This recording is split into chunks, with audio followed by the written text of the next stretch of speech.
Assalamualaikum warahmatullahi wabarakatuh. Saya Indi Rahmawati dari PGMI 3 semester 5 akan memaparkan pembahasan saya mengenai seni rupa di Indonesia. Ini merupakan peta konsep yang akan saya paparkan. Nah, di sini saya akan memaparkan yang pertama mengenai pengertian seni rupa. Nah, yang kedua ada sejarah perkembangan seni rupa di Indonesia. Yang ketiga ada tokoh-tokoh seni rupa di Indonesia. Dan yang terakhir adalah ciri khas seni rupa di Indonesia. Setelah kita masuk ke pembahasan yang pertama, yaitu mengenai pengertian seni rupa.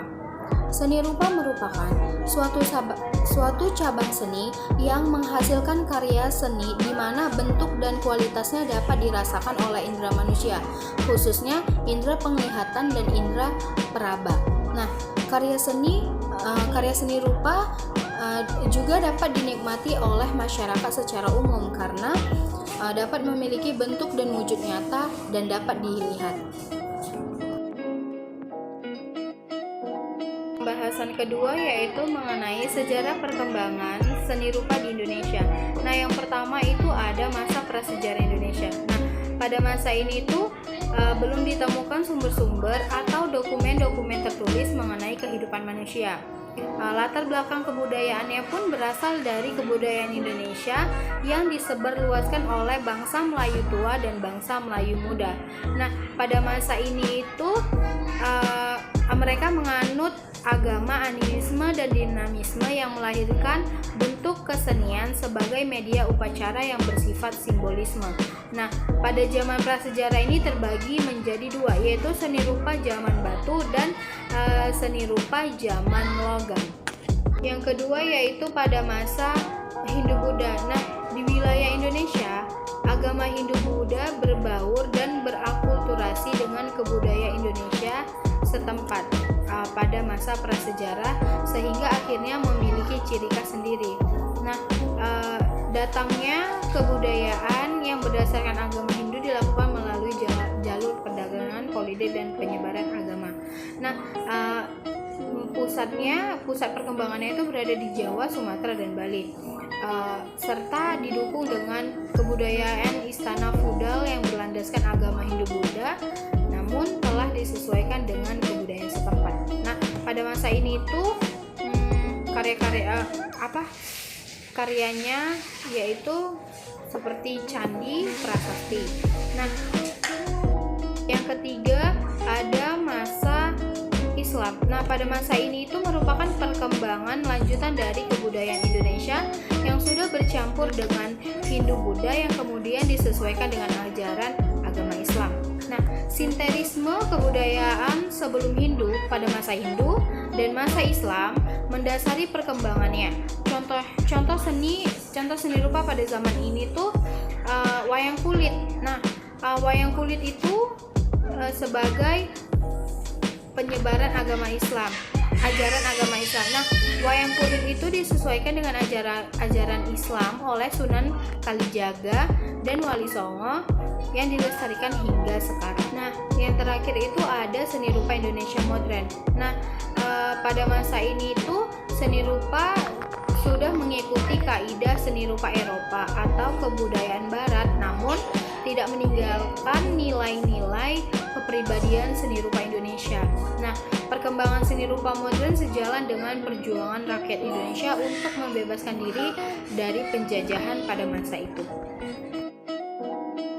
Pembahasan ketiga yaitu mengenai tokoh-tokoh seni rupa di Indonesia. Yang pertama itu ada Basuki Abdullah.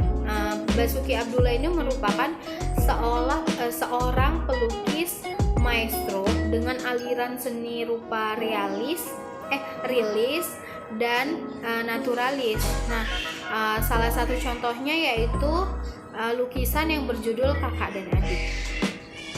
Yang kedua yaitu Avandi Kusumo. Nah, Avandi Kusumo ini merupakan pelukis Indonesia pertama yang membawa nama baik bangsa Indonesia di mata dunia. Karya-karyanya sangat familiar di dunia internasional karena memiliki nilai estetik yang tinggi. Salah satu karyanya yaitu lukisan poster propaganda Bung Ajo. Yang ketiga ada F. Widianto. Nah, F. Widianto ini merupakan seorang keramikus terkenal lulusan Institut Teknologi Bandung. Berbagai karya keramik yang dibuatnya sangat disukai oleh konsumen mancanegara. Nah, di awal tahun 1983 dia membangun bisnisnya di dalam dunia seni rupa hingga akhirnya meraih sukses dan mampu bekerja sama dengan Kobayashi. Nah, Kobayashi itu merupakan sebuah perusahaan importir Jepang untuk barang-barang kesenian Inyoman Nuarta. Nah, Inyoman Nuarta ini merupakan pematung. Nah, selain karya-karya patungnya yang indah, dia juga menjadi salah satu pelopor gerakan seni rupa baru pada tahun 1976. Salah satu karyanya yaitu Monumen Proklamasi Indonesia yang ada di Jakarta.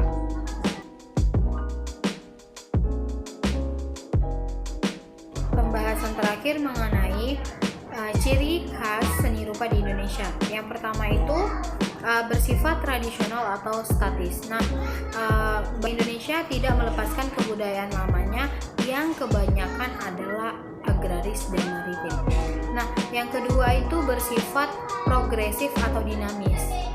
Dengan kebudayaan yang sifatnya maritim, bangsa Indonesia mendapatkan banyak pengaruh dari wilayah-wilayah di luar Indonesia yang kemudian masuk dan menjadi satu dengan kebudayaan di Indonesia.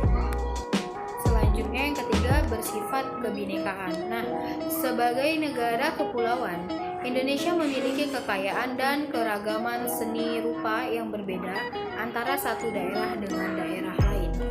Yang keempat bersifat seni kerajinan. Nah, Indonesia merupakan negara tropis yang memiliki banyak tanaman yang bisa dibuat menjadi barang kerajinan seni. Dan yang terakhir bersifat non-realistik. Nah, pengaruh dan latar belakang dari agama lama yang sifatnya primitif membuat penciptaan karya seni banyak bersifat simbolisme dan perlambangan. Demikianlah pemaparan saya mengenai seni rupa di Indonesia. Wassalamualaikum warahmatullahi wabarakatuh.